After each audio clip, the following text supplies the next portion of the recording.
You are listening to Gone But Never Forgotten. Our topics can include, but are not limited to, murder, sexual assault, graphic and gruesome details, and more. These topics are adult in nature and are not meant for everyone. Listener discretion is advised. On November 8, 2001, a woman was sentenced to life imprisonment because the justice believed that she had a lack of remorse for the murder that she had committed. The justice also refused to set a fixed term on how long the woman had to wait to apply for parole and actually listed that her papers be marked never to be released. This was the first time that a woman was sentenced to life in prison without the possibility for parole in Australian history. Welcome to episode 43 of Gone But Never Forgotten, the sick story of Katherine Knight.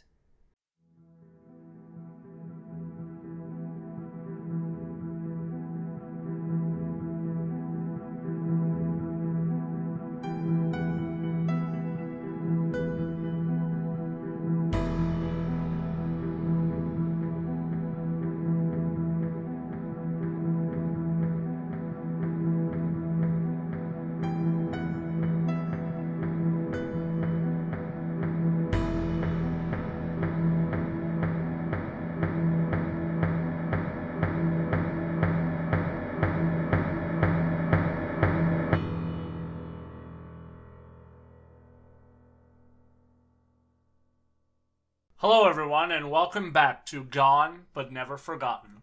First and foremost, as always, we want to thank you, the listener, for tuning in to us every week and taking the time to listen to us as we share the macabre with you. You goners are the ones that make everything possible and everything worth it. This week, at the end of the episode, we will also share another one of our #BeBetter stories that came in from one of our goners. We mentioned this last week at the end of the episode, but we have decided that we want to make Be Better a bit of our thing. Part of that is that at the end of episodes, we're going to share short submissions from our listeners that come in via email or social media. We just want to end our episodes with a little bit of light after the darkness that usually accompanies our episodes. So, send us your #BeBetter stories, and let's spread the word, the love, and the good.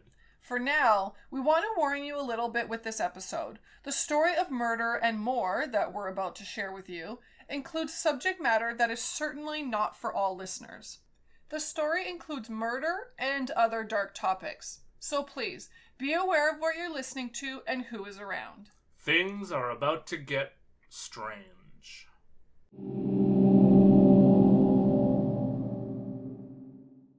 Katherine Knight was born on October 24, 1955 in Tenterfield, Australia. Katherine was the fruits of an affair that occurred between her mom, Barbara Rowan, and her father, Ken Knight. Barbara was married to another man, Jack Rowan, and the two had 4 sons together when the affair happened. This affair was very scandalous and rocked the small town that all of the parties lived within. Barbara and Ken had met through Jack. This meant that Katherine, Jack, and an unborn and then very young Katherine had a very difficult life as Katherine's life was just getting started. Both the Knight and Rowan families were well known in the small town of Aberdeen, and the gossip and backlash of the affair caused Barbara and Ken to move to Moree. None of Barbara's sons moved with her, with the 2 older sons staying with their father and the 2 younger boys moving to live with one of their aunts in Sydney, Australia. Barbara would wind up having 4 children with Ken as well, and in 1959, Jack Rowan passed away, and as such, the 2 boys that had been staying with him moved in with the Knight family. What we're about to get into is a lengthy lifetime of problems, outbursts, and crime by Katherine. You often hear people say that there is usually a bit of a runway before a person winds up committing major crimes, like murder, for example, and this is certainly one of those cases.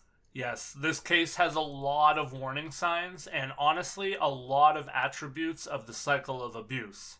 There were many times in Katherine's life when the people around her knew to stay clear of her and try to get away from her, but sadly, whether because of fear, love, or something else, people wound up being drawn back into Katherine's life and Katherine's abuse. That is not to say that there isn't a lot of nature and nurture in this case as well. Katherine did not have an easy life, that much is for sure. We already covered the fact that her mother and her family were essentially outcasts from the society that they were a part of after the affair, and we also discussed the fact that there would now be 8 people living under one roof. Ken and Barbara had 4 children, the 2 children from Barbara and Jack's relationship had moved in, and of course, Ken and Barbara also lived within the home. On top of what already seems like chaos with that many people and that many bodies, things were not good for Katherine at home. Her father Ken was an alcoholic, and it's said that he was violent at home and also used that violence and intimidation to rape her mother multiple, sometimes up to 10 times a day. Unfortunately for Katherine, her mother also did not really offer a place of solace for her either. Barbara would be incredibly open about sex, rape, and her sex life with her daughters, and even told them that she hated sex and hated men. Perhaps to some that doesn't sound too bad, but there were not limits on what mom would tell her children. Her advice even came from an awful place. Katherine remembers telling her mom that a boy that she was dating wanted her to do sexual things with him, but that she didn't want to do it. Her mom told her to stop complaining and put up with it. Katherine also claims that she was sexually abused by several members of her family as well, up until the age of 11, and that has been corroborated over the years by other family members. Through it all, though, it seems that Katherine tried her best when she was young to persevere. However, that is not to say that everything was all right for Katherine, neither at home nor inside of her own head. Katherine was seen as 2 different girls at school. She was at times a model student, and she earned many awards for good behavior. However, there was certainly another side of Katherine. Katherine was said to go into murderous rages over seemingly small things. She was said by classmates to have been a loner, and classmates also remember her being a bully who often went after children that were smaller than her. Katherine assaulted at least one boy at school with a weapon, and she even once injured a teacher. The incident with the teacher, however, was found upon investigation to have been in self-defense. She certainly seems to have been incredibly troubled, but I think that most of us knew someone like this growing up. Someone who struggled and had outbursts, I certainly think that it's fair to say, though, that most people don't grow up to be a murderer like Katherine did. That's certainly true. This girl, though, was dealt a very bad hand in life. Her family life was not great, and then her school life also seemed to be not great. Katherine wound up leaving school at the age of 15. She left school without the ability to read or write. Nonetheless, Katherine left school and got a job. She became a material cutter at a clothing factory instead of attending school. After a year of working as a material cutter, she would leave the job as she managed to score a job working in what she would call her dream job. The job that Katherine was incredibly excited to start was working at the local slaughterhouse, and her job was to cut up the entrails and the internal organs of animals. She did exceedingly well, it would seem, at that position, and would quickly find herself promoted to the position of boning. Boning is the act of breaking a carcass into parts and then removing the flesh from the bones. It also includes the separation of fat and connective tissue from the flesh. These processes are deemed to be very labor-intensive, but it was something that Katherine enjoyed immensely. As part of the promotion, Katherine was given her own set of butcher knives. Katherine would hang those knives over her bed, starting when she got them, and she even continued that practice until she went to prison. She said that she did this so that they would always be handy if she ever needed them. That is pretty haunting. It certainly is. Not to say that being a butcher or doing any of this work is the sign of a murderer, because obviously there are so many people that do this kind of work. But I think the act of hanging your knives over your bed is a bit of a red flag. I'm pretty confident that I wouldn't be staying over or living with someone who slept with butcher knives at the ready above the bed. Katherine would develop a love life while she was boning. Katherine met David Kellett in 1973. David was a heavy drinker because of his own life circumstances. Two main triggers for him were watching his best friend die in front of him at a railway job where he was killed in a shunting accident, and the second came when he rescued injured children at a school bus accident where the bus had been struck by a train. 6 children lost their lives that day, so one can imagine how traumatic this was. Both of those incidents would certainly be incidents that could drive someone to drink to forget. However, it appears that what David found in Katherine on some level was a protector. If he got into a fight, Katherine was right there to back him up. Katherine was known for physically threatening anyone who upset her or upset David. The two would get married in 1974 at the request of Katherine. David remembers getting some very pertinent advice from Katherine's mother on their wedding day. This is a quote directly from David. "The old girl, speaking about Katherine's mom, told me to watch out. Quote, you better watch this one or she'll fucking kill you. Stir her up the wrong way or do the wrong thing and you're fucked. Don't ever think of playing up on her. She'll fucking kill you." Unquote. She would go on to tell David that Katherine had some screws loose and would likely be nothing but problems for David. With a warning like that, I think I would have run in the other direction. I mean, let's be real here. This wasn't a friend or a sibling. This wasn't a joke. These were words of wisdom, experience, and advice coming from Barbara in this situation. To be fair, though, Barbara didn't seem like a stand-up kind of person entirely either. She had her own skeletons in her own closet as well. For sure, but still, those are really harsh words to be spoken at your daughter's wedding of all places. And she wasn't wrong. The marriage between Katherine and David didn't even start off peacefully. On the night of their wedding, Katherine attempted to strangle David, and the explanation was that he had fallen asleep after only having intercourse with her 3 times. This was just a precursor, really, of all the things that were to come. While pregnant, Katherine actually burned all of David's clothing and all of his shoes and proceeded to hit him in the back of the head with a frying pan. The reason? David had been late coming home from a darts competition that he was taking part in.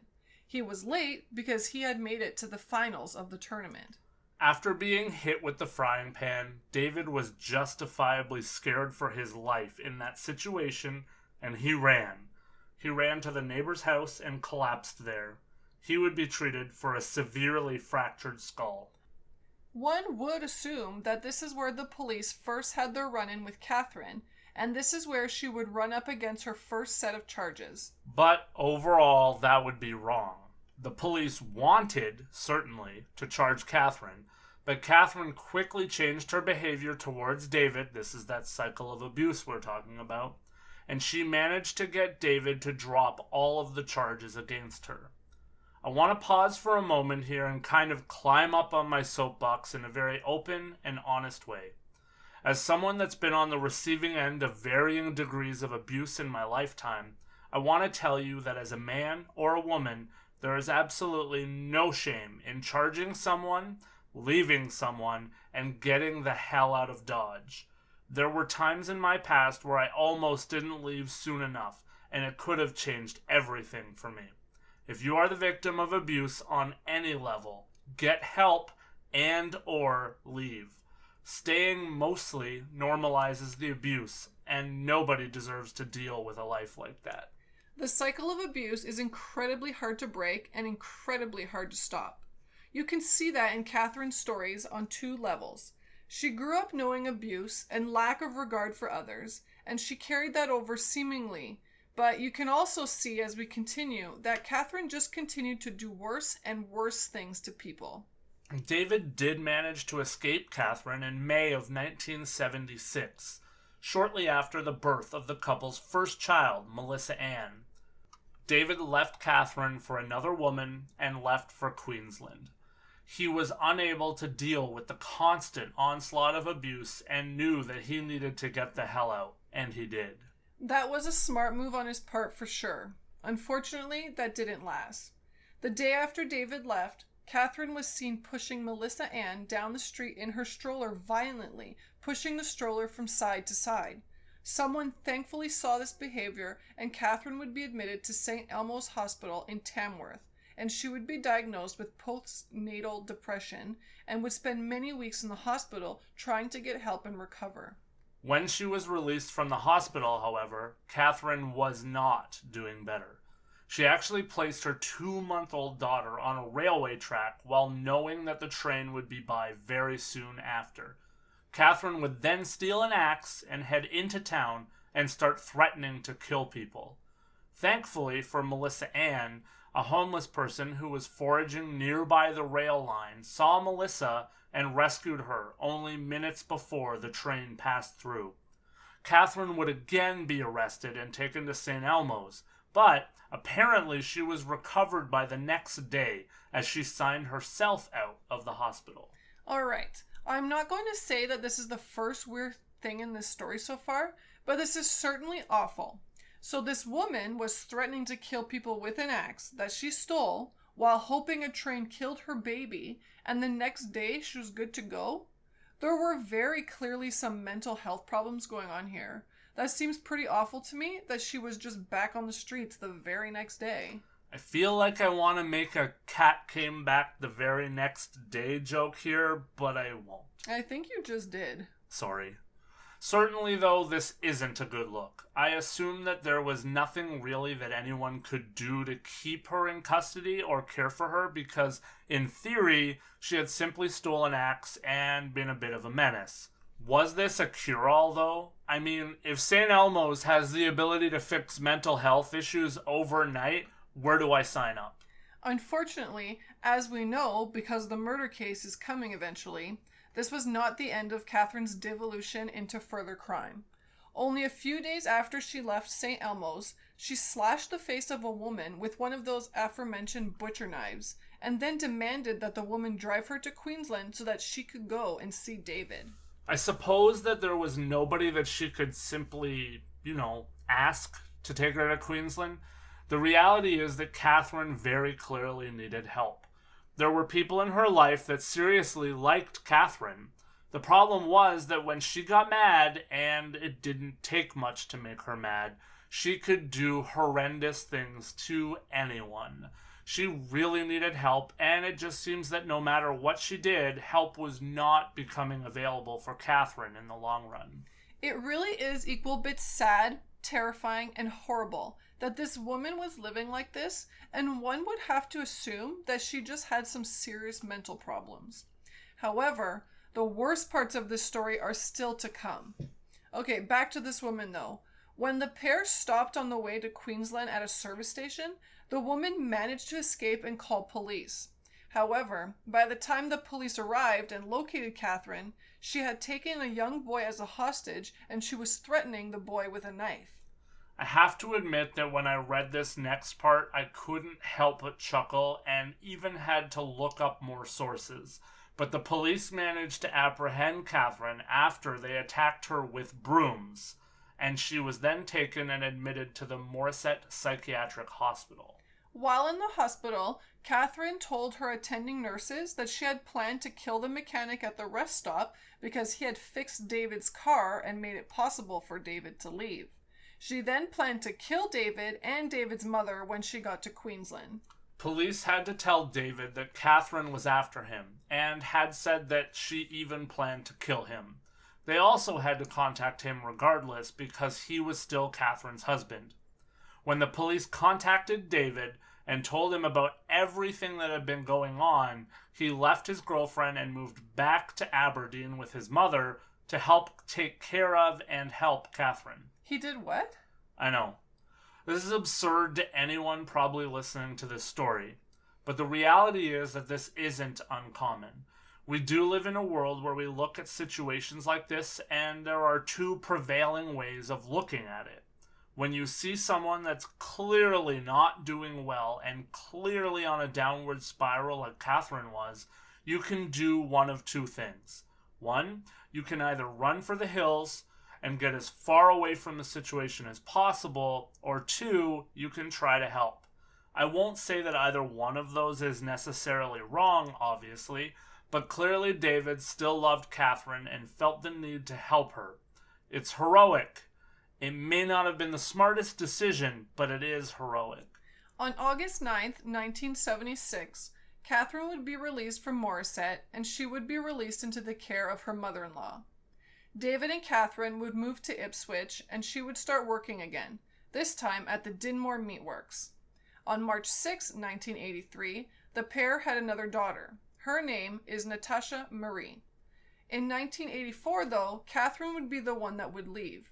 She left David and moved back to Aberdeen with her parents for a short time, and then moved to a house in Muswellbrook. Katherine returned to work at the slaughterhouse, but she would injure her back in 1985, and she would wind up taking a disability pension. She moved again, this time back to Aberdeen. To many, it seemed that perhaps Katherine was on the right path at this point in her life. But in 1986, she would meet a 38-year-old man named David Saunders. A few months after they met, Saunders moved in with Katherine and her daughters. Even though he moved in with Katherine, he still had an apartment that he kept in Scone, which was nearby. It didn't take long for Katherine's jealous streak to come back. She was always guessing and being jealous of anything that Saunders did when she wasn't around, and she often would kick him out of her house in fights. When that happened, Saunders would return to his apartment, but Katherine always followed him back and apologized and begged him to return. In May of 1987, the anger streak were back in full force. In a show of what would happen to Saunders if he even cheated on her, she slit the throat of his 2-month-old dingo puppy in front of him, and then proceeded to knock him out with a frying pan. But the couple stayed together. Earlier you said that David Kellett loved Katherine, but I have to really wonder if his return to take care of her and help her and even have another daughter with her was all out of fear. I don't think that the normal reaction would be to stay with someone as David Saunders did, especially after she slit an animal's throat and knocked you unconscious. You aren't wrong, and Saunders certainly did stay with Katherine also. In June of 1988, the pair had a child, a third daughter, Sarah. This prompted Saunders to put a deposit down on a house. The two eventually moved into the new house, and Katherine decorated the home with animal skin, skulls, horns, rusted out animal traps, leather jackets, machetes, and pitchforks. There wasn't a space anywhere, including the ceilings, that were left uncovered. The two had a massive fight in which Katherine hit Saunders in the face with an iron and then stabbed him in the abdomen with a pair of scissors. After that fight, he moved back to Scone. When he eventually came back to Aberdeen and the house, he found that Katherine had cut up all of his clothing. At that point, Saunders seemed to realize that he needed to get away, and he went into hiding. Katherine would try to find him, but nobody would help her. Everyone said that they had no idea where he had gone. Months later, when Saunders reappeared, it was to see his daughter. He found that Katherine had actually gone to police and told them that she was afraid of him, and they had issued an apprehended violence order, which means that Katherine had told police that she had been a victim of violence, and it was believed that she would be a victim of violence from David again. For a long time, it seemed like Katherine's life seemed to disappear from the public eye, and there was a break in the violence and in the ongoing crisis that she lived in. In 1997, she would have another child, this time a son, named Eric. The pregnancy was with a former co-worker, 43-year-old John Chillingworth. Their relationship would last for about 3 years until Katherine left him for a man that she had already been having an affair with for a long time, named John Price. John Charles Price was born on April 4th, 1955, and he was already a father to 3 children when Katherine and he started to have an affair. John's previous marriage had ended in 1988, and his young daughter had stayed with his ex-wife, and the 2 older children had stayed with him. John was a wonderful man by all accounts, and it's said that everyone that knew him liked him and thought he was outstanding. Seems like the total opposite of Katherine. That's quite true. At first, when the families moved in together, it seemed as though things were going well. However, in 1998, there was the first nuclear fight. Angry that John would not marry her, Katherine videotaped items that John had allegedly stole from his workplace at the mine and then sent the video to his boss. Even though it was determined that the items were expired medical kits and they had been fished out of the company garbage bin, John would be fired from the job that he had known and been at for 17 years. John obviously kicked Katherine out of his house, and she again returned to Aberdeen with her children. John, though, would pursue a relationship with Katherine again. This seems to be a recurring theme, only a few months later. However, this time he not only wasn't going to marry her, he also wasn't going to let her move in with him. As someone who had been dominant her entire life, this must have driven Katherine crazy. I honestly cannot believe that someone would even want to have a relationship with her after she literally cost him his job.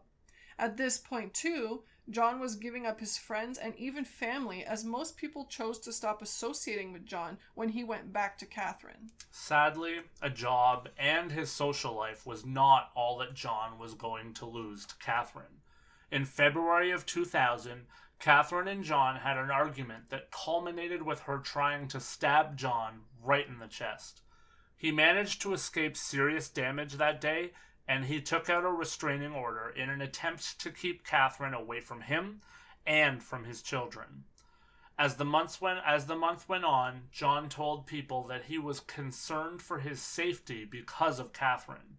He even told coworkers at his new job that if he didn't show up for work one day or he went missing, it was because Katherine Knight had murdered him.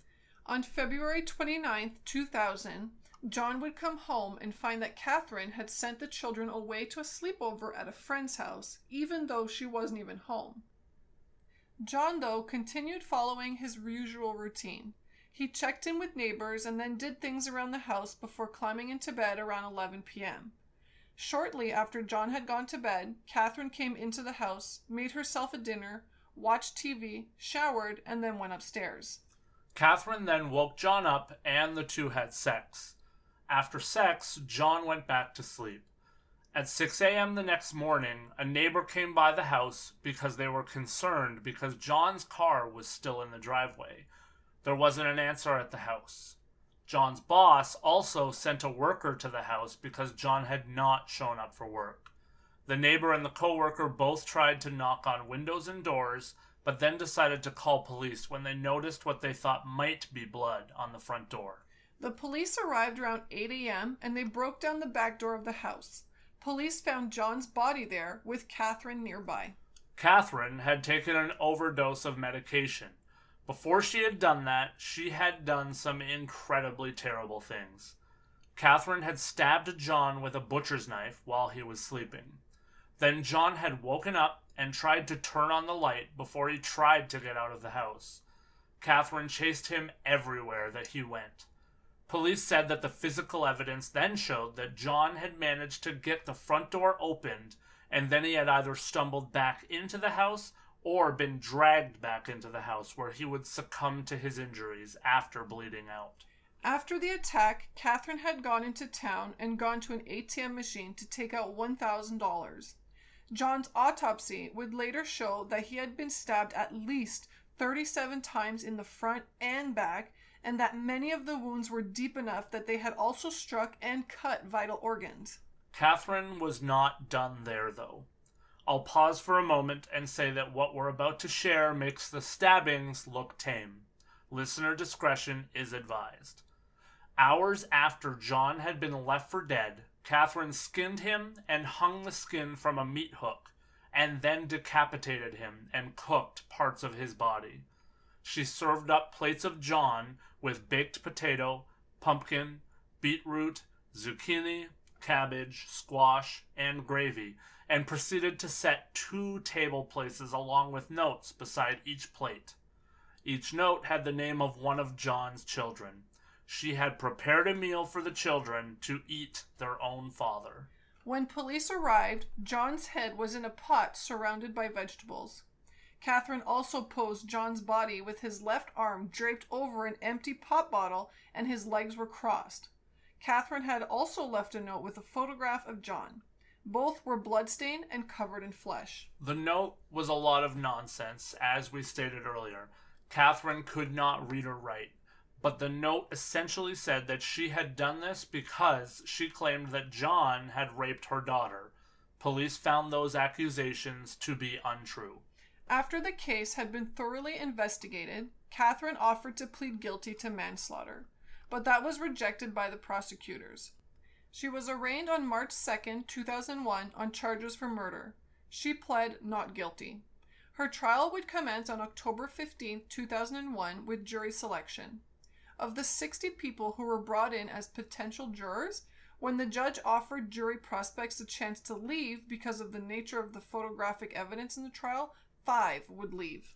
Other jurors would also be dismissed when they saw names on the witness list, and then Katherine's counsel called for the day to be brought to an end, which it was.